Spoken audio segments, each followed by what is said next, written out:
Listener discretion is advised.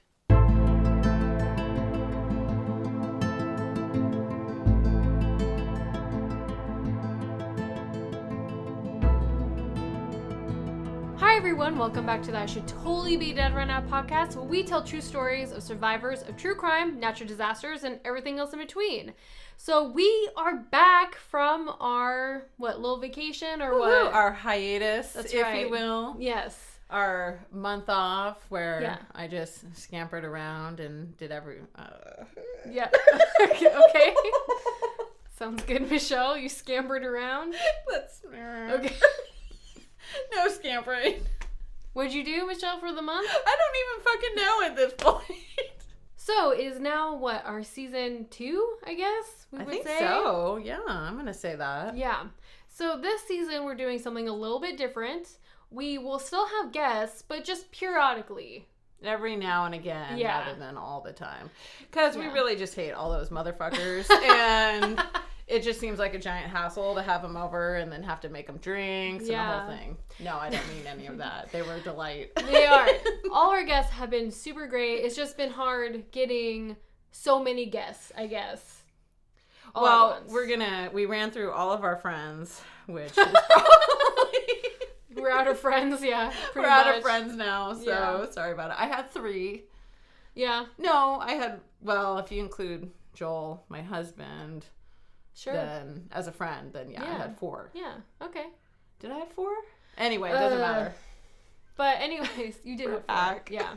But we are back, so that's very exciting. And so it's just me and Michelle this time. We got a lot of kick-ass stories to tell. We sure I do know do. that much. Yes. So it is February 3rd, so this is kind of our kickback into also Valentine's Day episode. Indeed. So we whipped up some love potions, Yes. which turns out to be incredibly delicious, really easy to make, and super drinkable. Yeah. As we've discovered, and as you'll discover as we slur the majority of our words. That's right. So it's easy enough to make. It's a cup of grapefruit juice, 1/3 of a cup of vodka, and 1/3 of a cup of peach schnapps. And it makes a super, really pretty drink. We added a little bit of grenadine to make it a little pinker. Yeah. But indeed, are you feeling a little lovey, Mm-hmm. Caitlin? Yeah, I thought this was called Heartbreakers. I don't know why. But it's a love potion, and it's very tasty. I like it a is. lot. It's delightful. We've had about 6 of them, I think. Well, we're going to keep with the 3-drink picture. My boyfriend Nicholas will enjoy the 3rd drink when we don't have a guest, so you're welcome, Nicholas. All right, anything else? Do you before we guys jump in? do anything fun and exciting for Valentine's Day? Well, usually on Valentine's Day, we get a heart-shaped pizza. That's about it, yep, a heart-shaped pizza. But this Valentine's Day, I'm in a play, and we are... Or are you actually, on Performing, stage that yeah. day? Mhm. Oh, okay. Because Valentine's Day is on a Friday. Oh, So- I did not know. I didn't Yes. check the calendar because I usually don't do jack shit for Right. Valentine's Day. We don't usually either, just heart-shaped pizza. But no, not this year. Last year we went out to a nice fancy restaurant and had a Ooh. little double date, and it was Cute. fun. I had a big steak. Nice. Delicious. Nothing this year? Nothing planned. All right. Maybe some love potions Right. that I'll be drinking by myself because Joel won't like them. Joel would like them. You think? He likes the sweet stuff. He does. I don't know if he likes grapefruit. Oh, really? Oh. Oh, well, yeah, now we then, know. We'll find out. Find out. All right. Well, All are right. you going to tell your story first? I am. Yes, I'm going to go first. So, hey, Michelle, did you know Oh. that there are 7,000 rare diseases out there? No, I didn't know. 7,000. I know that fucking coronavirus is on its way to destroy the world. Are you afraid about it? Well, based on our plane of pandemic, yes, I am afraid of it. Because That's a we fun game. lose every single time we play. do lose. We yeah. won one time. We've won once, maybe twice. Well, we won once on regular level, Right. but I think we've only ever won once on the hard level. Yeah. And that's not for lack of trying. Yeah. Because we have played that game. A lot. Yeah, a lot. I make you guys play it, I think, every time you come over. It's true. That will continue. All right. FYI. I love that fucking game. I do too. But, So is this going to be a story about some god-awful disease? maybe. Oh, Let's see. enticing. All right. So, maybe enticing is not the word we want. You know. Intriguing. yeah. All right. This story is about Steve Burks. Steve Burks. So it is March 2014 in Kennett, Pennsylvania. Okay. And him and his wife bought an Amazon green parrot, which they named Ricky. Of course he named it Ricky. What else would Ricky, you name yeah, it? super cute. So the first few days that they had Ricky, he actually bit Steve a few times on the arm. Oh my god, it sounds like my new fucking dog. It's like my life all over again. I feel for you, Steve. On March 2nd, around 10 p.m., Steve started to get a fever. Did that motherfucking bird give him a goddamn disease? Okay. Is that... Oh, I'm sorry. I'm probably skipping ahead. So thinking there was a correlation between the bite and the fever, Steve's wife called the nurse and they were like, you should just go to the hospital just in case, in case you have some weird disease from some other country.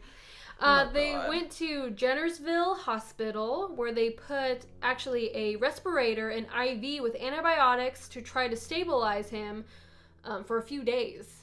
Oh, crap. So he's really sick. Yeah. He's not getting better with just a little shot of antibiotics and moving on. The doctors could only get 70% of his lungs to work. Oh. So it's not terrible, but not very great good either. So then all of a sudden, his blood pressure dropped and his lungs were not working despite having the respirator. The respirator? Yeah. So he's laying in the hospital. He's getting antibiotic after antibiotic after antibiotic.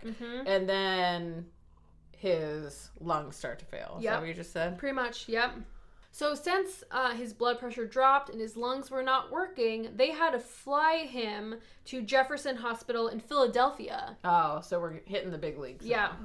His condition was so severe that they didn't think he would survive the flight. Oh my god. There. But he did. But his lungs had almost lost all function. Oh my goodness. So they're just completely shutting down at this point. That's scary. Yeah. The doctors were so confused because the illness mimicked other diseases, but all the tests came back negative. You know what I can see? What? I can see this being an episode of House. Yes, where totally, he's like, what do you mean thing. he's got a parrot? And... I need to borrow your British accent. How can we say that again? No. He didn't have an English accent in House. I guess he did. No, he had American. He is English, but. Shoot me. Oh, I'm sorry. Did I mention these love potions are delicious? Yeah. And apparently stronger, maybe than I thought. I got more drinking to do tonight, so. It's someone's 21st birthday. Woo-woo. Have fun, Michelle. I'm too old for this fucking shit. You know I'm twice over 21. That means I'm double 21. Fucking 42. Okay, now we know Michelle's age. Well, I think I've alluded to it 8 million true. times. I was born in 1977. It's true. Some fucking hacker is probably like, ooh, personal details. What's your mom's maiden name? Exactly. What was your first car? What road did you grow up on? Yeah, right. Good try, hackers. Anywho, so since they did not know what Steve had, they isolated him in the same wing as 2 individuals that had the H1N1 swine flu virus. Yes, I recall this was Swine quite the thing. Yeah. So they took x-rays when he first got to the first hospital. So we're back in Pennsylvania. And they were black and completely clear. So they were clear. His lungs were clear. But when they got him to the second hospital, his lungs turned completely white. What does that mean? I don't know. So where is Ashley, our nurse? She can explain the whole thing to us. I'm assuming that just means it's completely congested and blocked. Well, he has stated, he says, they immediately took an x-ray in bed. My lungs were so white and had 2 black spots about the size of a quarter on each lung, and that's the capacity that they were. So he only had quarter size, like, working, I guess. Oh my god, I'm already having a hard time breathing. So,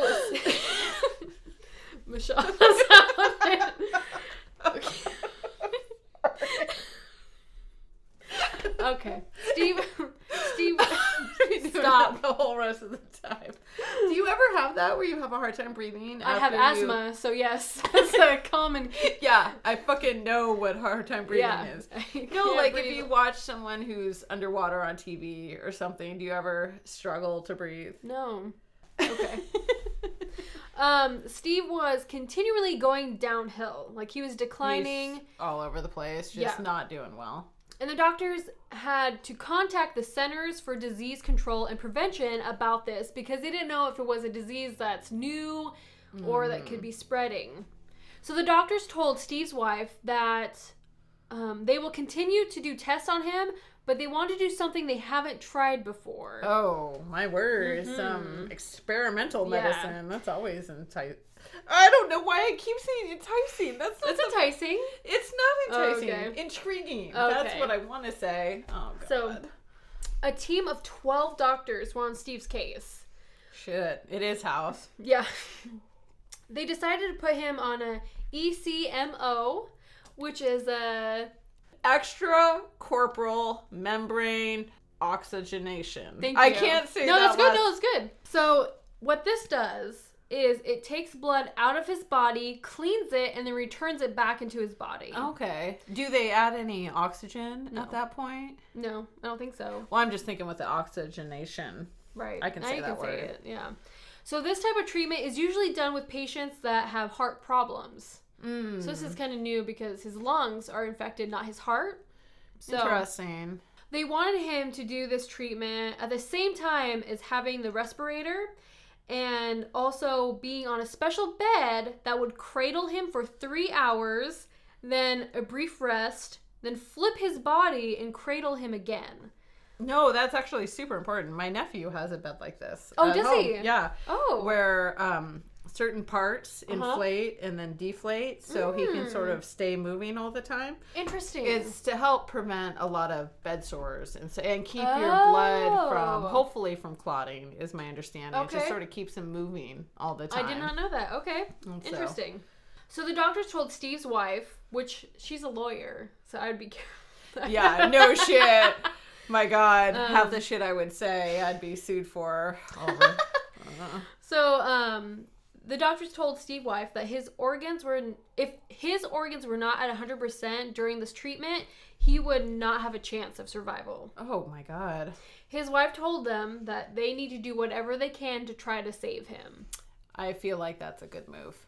At that point, the doctors gave him 50% chance of survival. Shit. Well, honestly, that's kind of better than I would have thought. Yeah. I would have thought it'd been, he's got 10%. Right. Maybe. Yeah. Well, it's 50-50. I mean, because they don't know what disease it is. That's true. It's crazy. So they put Steve on the ECMO. Okay. The one that we we said earlier. And they said that could last up to weeks and then months of rehab. They were concerned that if he did go through all of this, that it could send him into a year or two of depression. What? Yeah, because Why it's is just that? so hard on your body? hard on your body, yeah. Oh, and so interesting. long that it could onset, depression. So that's kind of a bummer. all the doctors knew was whatever virus started this, it turned into pneumonia, and then it turned into acute respiratory distress syndrome, ARDS. So I'm assuming at that point you're fucking dying. Right. When exactly. you've got ARDS, things are not looking up for you. Well, there have been 15 documented cases worldwide as of 2014 from this disease, to pneumonia to ARDS, and from these 15 cases, 90% of patients died. So oh my God, I'm amazed. They're just plummeting. Yeah. All over the place. Yeah. Oh my goodness. So Steve put on the ECMO, and just 7 days later, he was off the machine. What? So they cleaned his blood, essentially. Pretty much. And he Put it was back like, in. well, I'm ready to rock and roll. March 18th. I could go for a burrito. That's right. March 18th, he was medically released. Oh shit! So he's like recovering way quick now. Doctors was expecting to have him be there for weeks with a ECMO and then months of rehab, and they thought that he would have to walk with a walker, because he hasn't been walking for quite a while months, now. Yeah. But Steve only needed an hour of physical therapy. He's like, fuck all y'all. I'm gonna get better on my own. Exactly. So before he had to be cleared of leaving the hospital. So they sent him home with just blood thinners. Shit. All he had was 2 scars on his neck from the ECMO and a tracheotomy. Do you think that looks like a vampire bite? I don't know. I bet it does a little bit. Let's say so. That's what I would fucking tell everyone. Right. I was bit by a vampire. Okay. Yeah, a little Twilight action. I like it. Excellent. Yes. So doctors were amazed by this quick turnaround. Yeah. They were not expecting this at all. And they actually used this method to use on the 2 people with swine flu on the same wing. Really? And those people recovered and got to go home. What the fuck? Yeah, right? Can we, coronavirus doctors, listen up. We've discovered the cure. The cure for it is just this ECMO, which we can't even say, but it doesn't matter. Right. So he went to the hospital March 2nd and got out by March 18th. Shit, okay. And they thought it was going to be months. And months and months. Uh-huh. Fucking nailed it, man. Good Right? job. So Steve felt good that he was able to help those other 2 with the swine flu. And he said that he's glad that his case could benefit others. Do you think he rolled around the hospital like Olympic style with his hands just above his head and just maybe taking some tape or something from the nurse's station and just breaking through? And I would hope so. Triumphant! Yeah. So because when you leave the hospital they take you in a wheelchair no matter what. Yeah, I've heard that. So he walks up and then anyway, I fucking nailed it. Screw all y'all and parrot. Did they get rid of the parrot? No. So still not knowing what caused the illness, Steve didn't let that change his lifestyle.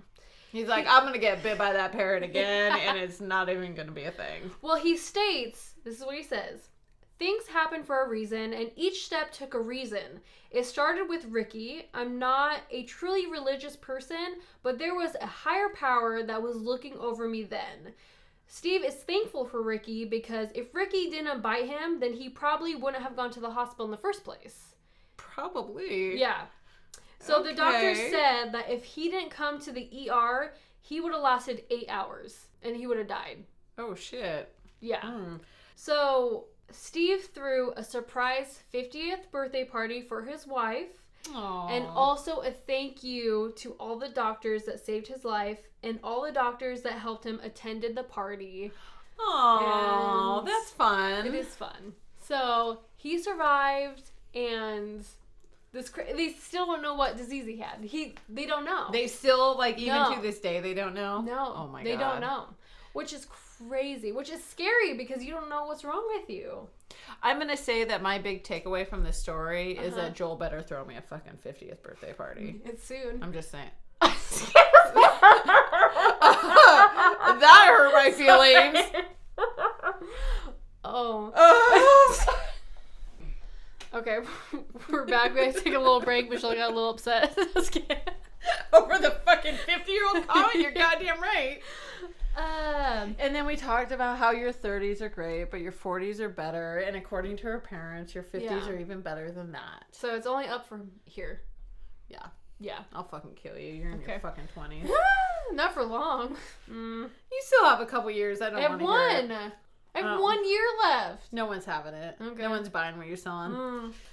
All right. Continue, Michelle. Yeah, I'm going to... Oh. I'm getting to my story now. I'm excited for it because it's a Valentine's Day themed, right? It is. This is a little bit of a perhaps star-crossed lover scenario. Ooh, like Romeo and Juliet? Kind of. Okay. Maybe without the murder-suicide? Without the murder-suicide, yes. Or and the clashing families. But we did have clashing countries. Ooh. As it was World War II. Oh, we're taking it back. We are taking it back. Okay, so this story is about Norwood Thomas. His name is Norwood? Yeah, so Norwood is his first name. Thomas is his last That's an interesting first name. So we are in the spring of 1944. Okay. So Norwood is stationed in Berkshire, England. Okay. And so he's U.S. Actually, I don't know what. I'm assuming he's in the Army. Right. But it actually never said. He's a daredevil paratrooper Ooh. in the 101st Airborne Division. Sounds good. Which is probably very famous and all kinds of good stuff. Sounds important. So he used to, on the weekends, take a train into London Okay. to meet the ladies. Really? Yes, Okay. he was quite the ladies' man. So as it his sounds little, where he was living, not much lady action, so he had to go take a train. Yeah, he had to Okay. take a train 60 miles Oh to my go get gosh. some lady action, All right. if you will. So him and a friend were walking across the Richmond Bridge, which is in London, when he spotted Joyce Durant. Ooh, okay. And so Joyce and her friend were in the middle of renting a little boat, and he suggested that she take him for a ride. So obviously, love at first sight. Right. Wait, they just left the friend? Yeah, Or- apparently. They did. Aw. No, I think they Okay. all kind of hung out. They didn't really Okay. discuss what happened that I day, see. other than him and Joyce Okay. hit it off. So how he described it is, she had a smile that melted my heart. Aww. After I met Joyce and got to know her, just to be with her is what I wanted. We had a beautiful time. Okay. So very sweet. they kind of got to know each other. And then throughout World War II, and when he was in combat, they proceeded to write letters to each other back and forth, sort of through this okay. whole thing. So June came, and Norwood got the call that his unit, again, the 101st Airborne Division, were shipping out to Normandy, which Okay. Normandy is, of course, famous for D-Day. I see. So- Yes.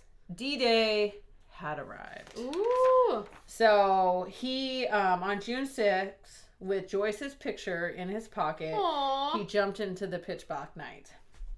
People ask him if he was scared, and he says no, he had only felt anticipation, that he was too young to feel any kind of real fear. So when he jumped from an airplane? Yeah. Oh, Yeah, okay. so Okay. he parachuted down Uh-huh. onto the beach, and that was like the big invasion that sort of turned the war towards the United States' favor. I see. If I recall my history correctly. Well, we shall see. Yeah, indeed. Oh, I'm sorry, guys. I know a lot about the Japanese and the Chinese during World War II. Less about what, of course, us Americans were doing. I see. So, that feels great. He was told that he would be in France for 3 days, and he ended up being in France for 6 weeks. Oh, shit. So he fought across many of the European countries with his unit. And so they went in and proceeded to fight. And then he was actually assigned to other sort of D-Day-like events, I guess, if you will. So he also, not only did he jump on D-Day, but he was a part of Operation Market Garden, where he hang glided into Holland. Oh, shit. And I guess they had learned a lot at this point from D-Day, because when they all landed, they were all spread apart and didn't have a lot of really good communication. And so they learned a lot from that, and then had much better, synchronization and communication during this next, what was it, Operation Market Garden. So they knew a lot more. This was a day invasion instead of a night invasion. And he said it was so gorgeous and quiet that you wouldn't even know that a war was going on. Really? Okay. Interesting. So during this operation, everything went as planned. So that was fantastic. But later, one day in mid-December, the Jeep Norwood was riding in got hit by artillery. Oh. And so the Jeep turned over, and he ended up getting injured during that particular. That sounds crazy. That's not good. No. And so he ended up hurting his back, and he was in the hospital for a little while. Oh, okay. But actually, it didn't take very long for him to recover. Oh, okay. Well, that's good. So he was back out there? Back at it Okay. a week later or damn. something. He didn't have any broken bones or anything.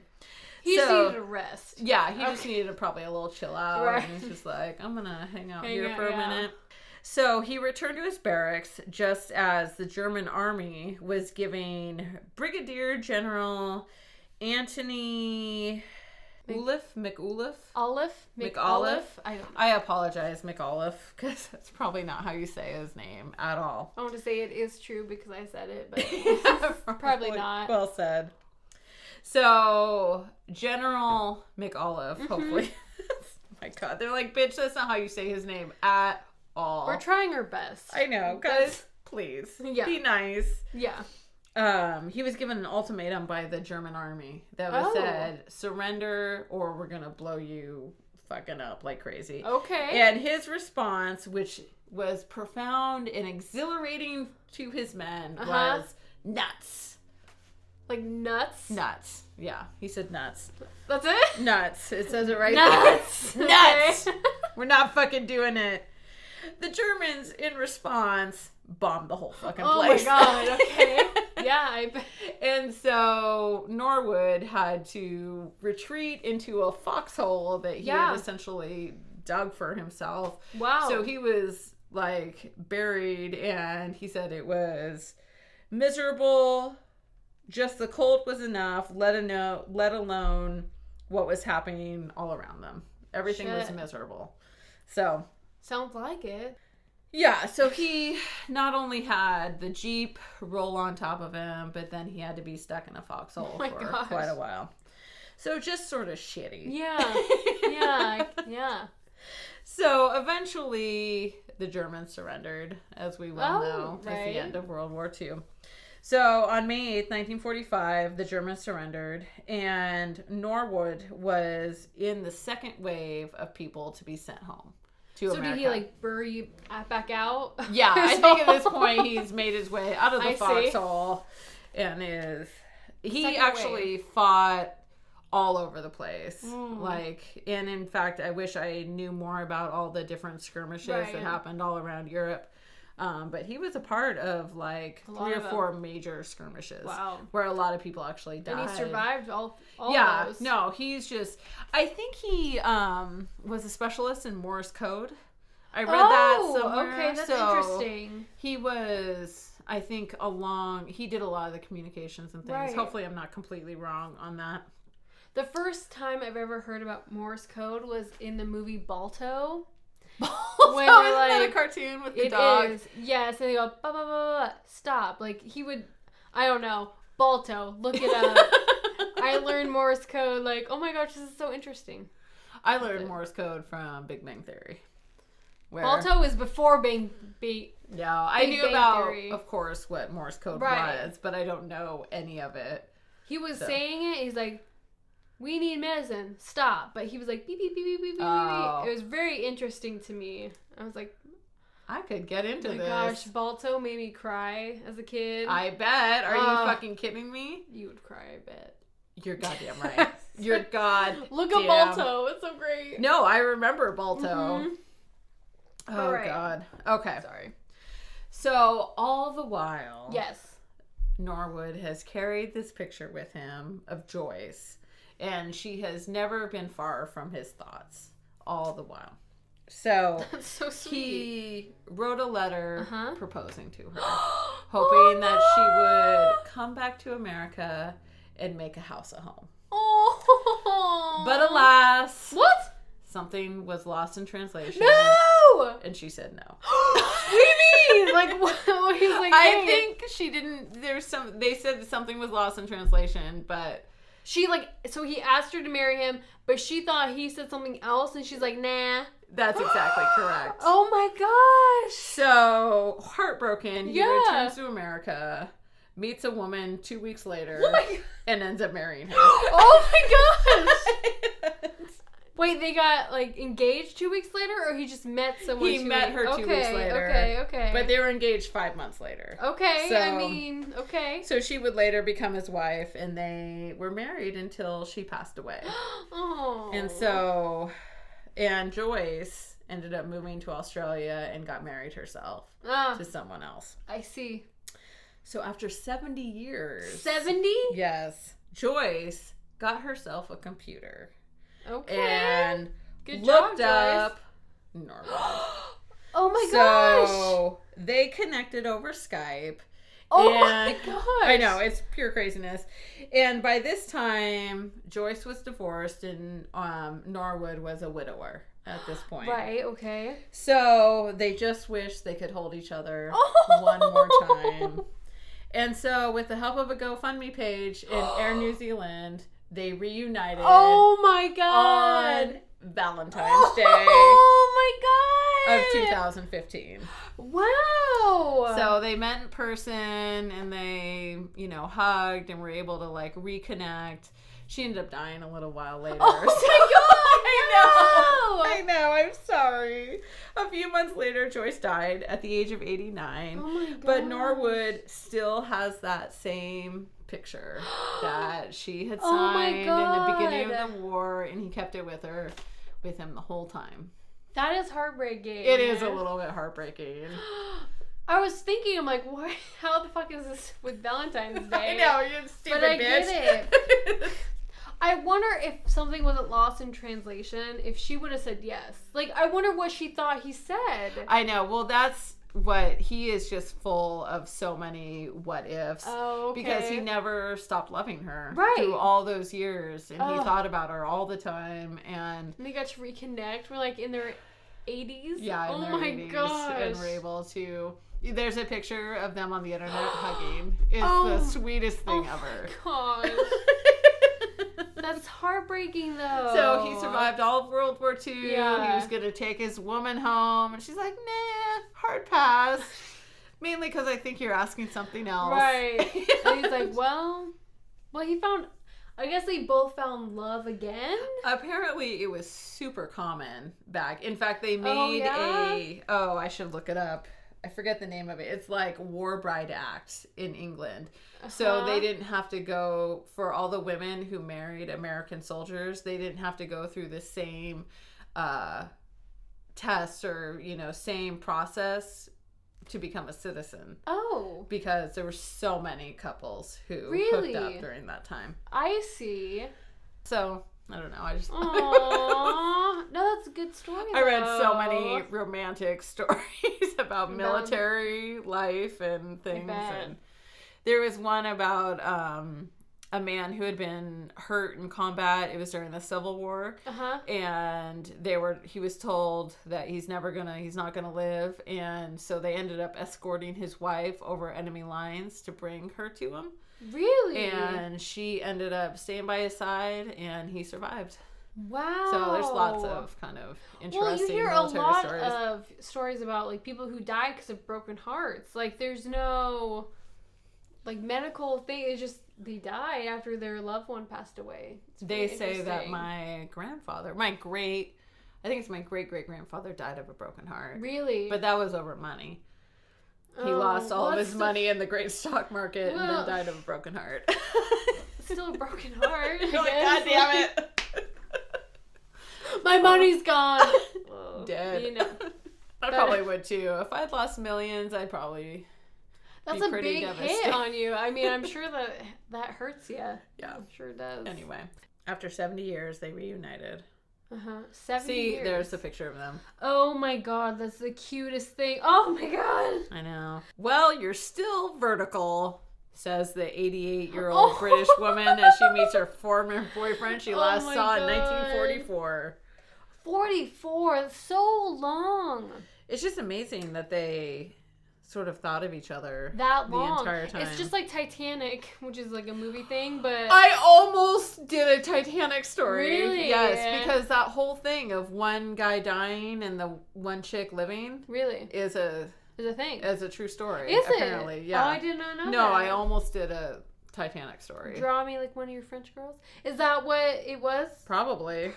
It's like artist, and no, it was like someone in the third deck or Yeah. whatever was in love with someone from first class. Oh my god. And they had a romance, and Wow, that's crazy.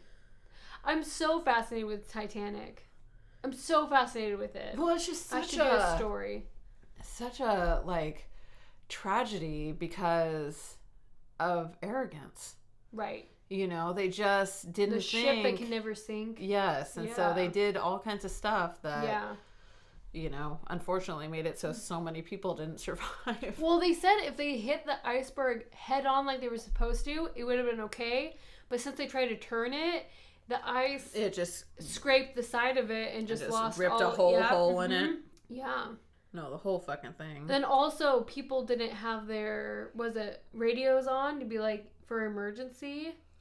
No, there were so many circumstances Right. that made that they just couldn't get survive. Yeah. They had a pop-up museum with a Titanic thing, and we got to go in, and like they had, when you walked in, you got assigned a person's name that was actually on the Titanic. Oh my and God. at the very end of the museum, you saw if you survived or not. Oh my God, did you survive? I did not. No. Oh. My mom and I did not survive. But they also had a container of water of how cold the water was, and you put your hand in it. Holy fuck. Like, Yeah. it was, I couldn't even imagine being that cold No, of water. like, I just know when you jump into a lake and, Yeah. you know, it's kind of cold, Yeah. it's like your heart stops. Yeah. I mean, for a minute, you can't breathe. I go rafting every year, and I jumped in once, and it was so cold, and I have asthma, so my lungs automatically just like We're done here. Yeah, and I couldn't breathe, and I needed my inhaler, but You I got didn't that have poor it. little one black spot. Like, I what's do, his yeah, name? the quarter, That the poor quarter Steve amount. does. Yeah, I couldn't breathe, and it was just so cold. So I understand how people drown because it's just so. No, I think it just Crazy. shocks your Yeah. system, and you can't do breathe. anything. Yeah. Ugh, scary. So I think it went well with just the two of us. Yeah. Even though we usually Who have a could even guest. say? Who can say? You guys let us know how you liked They're it. like, guys, this is the worst. Probably. We'll see. But if we Sorry. hope you enjoyed us having us back. We know we've been gone for a month, so it's been a while. It has been. It Yeah. feels like a long time. It has been a long time. Well, and happy Valentine's Day. Happy Valentine's Day hope you're doing with your something loved ones. wildly romantic. Right. You know It's what a I'm Friday saying? night, so. Oh. You know who's going to So- get born from this? Scorpios. And that is nothing but good for the world. Are you a Scorpio? You're fucking right, I okay. am. That's right. Okay. You're goddamn right. This is the time that I just need to get pregnant because all the women in my family are all Scorpios. It's too late for you.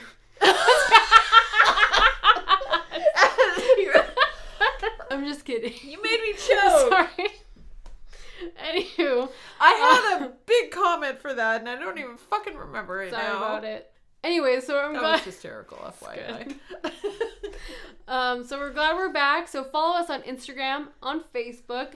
We have our own website now at Dun, dun, dun. www.ishouldtotallybedeadrightnow.com. So follow us there and send us any survival stories that you want. And we hope that you like this podcast with just the two of us for right now. And Like, nah. hard pass. It's just joshing. But yeah, then we'll see you next time. We'll be. I do What? like a good burn because you burned me hard. Thank you twice. And I do appreciate that. Thank you. I try. Nothing better than a good burn. But if you do say something mean to us vis-a-vis an email or some such thing, I'm going to ignore it because that hurts my feelings and I can't even handle it. It's okay, Michelle. We've only gotten good feedback so far. That's true. But we do have to be open to negative feedback. Wrong. Right, I don't have okay. to be open to shit. That's true. I will be open. Wrong. Like, bitches, you don't know jack shit about World War II and it's embarrassing. Probably. He All was right. in the Battle of the Bulge. I know that, which is in Belgium. Good. All right. All right. We'll see you later, and we'll see you next time in February. So Yeah, we'll see you in 2 weeks. Yeah, 2 weeks. We're After back at Valentine's it. Day. So hope you had a good Valentine's Day. Oh, and you can email us as well at ishouldtotallybedeadrightnow@gmail.com. So there we go. That's Delightful. everything. Delightful. All right. Good job. Thank you. All right. See you later. Signing off. All right. Bye.